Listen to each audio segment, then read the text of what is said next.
Hi, I'm Derek from DIY Garden. Today we're trying out this Hyundai Lawn Mower. This is a petrol mower, so you use 4-stroke petrol here, and she has oil here that you need to top up when you buy the mower first.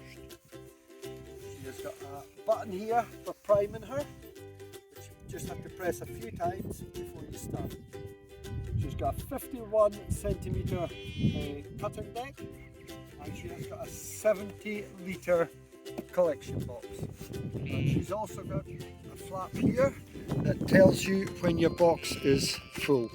So when it's full, the flap goes down. You should clean that at the end of every time you use it. You clean it. This mower here has got 6 adjustments for different heights of grass for you.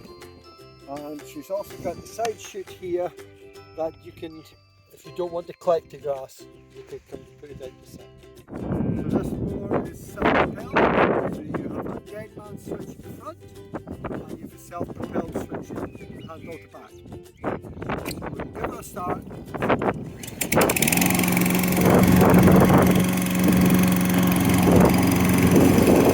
I recommend this lawnmower for anybody with a large garden or cuts the grass quite a lot.